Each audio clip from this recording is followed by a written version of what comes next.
Good morning class fourth. तो बच्चों subject है आपका English one. So please open your English one book. इसमें हमने जो लास्ट पढ़ा था वो है हमारा lesson number 7 the magic nail. आज इसमें हम करने जा रहे हैं C part, who said this to whom and when. कुछ आपको स्टेटमेंट दिए गए हैं और वो पूछा गया है कि वो स्टेटमेंट किससे कहा और कब कहा। सेकंड है यस इट इज़ ईजी, हाँ ये बहुत सरल है। किसने कहा था और किससे कहा था, कब कहा था, ये हमने बताना है। ओके, तो देख लेते हैं इसे हम कॉपी में।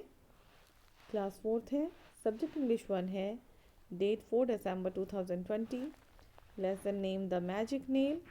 सी पार्ट हम कर रहे हैं who said this to whom and when. किसने कहा, किससे कहा और कब कहा। तो फर्स्ट हम लिखेंगे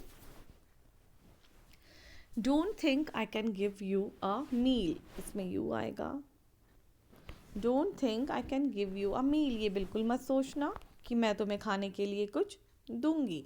तो किसने कहा था, तो आप लिखेंगे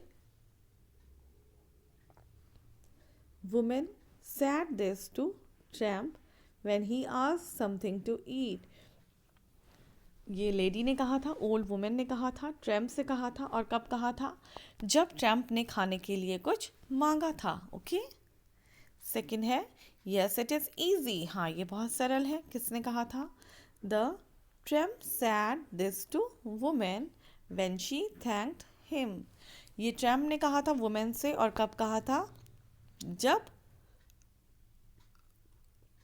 वुमेन ने ट्रैम्प का शुक्रिया अदा किया। इसमें मैं आपको वोकेबलरी सेक्शन भी करवा रही हूँ, उसका ए पार्ट हम करेंगे।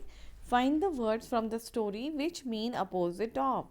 हमें कुछ वर्ड्स दिए गए हैं जैसे कि day, young, bad, slowly, difficult, go, rich, many, 9 unkind और 10 है फॉरगेट।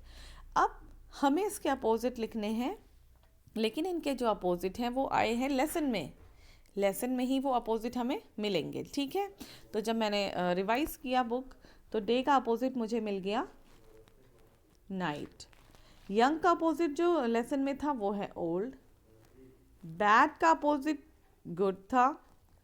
स्लोली धीरे, उसका अपोजिट था क्विकली।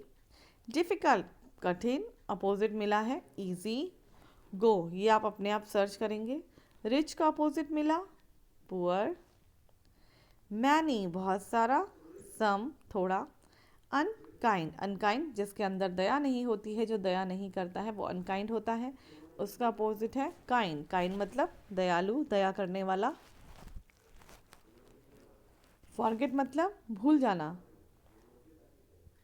रिमेंबर मतलब याद रखना। फॉरगेट मतलब भूलना, रिमेंबर मतलब याद रखना। ओके, तो यही आपका काम है आपकी कॉपी में करने के लिए।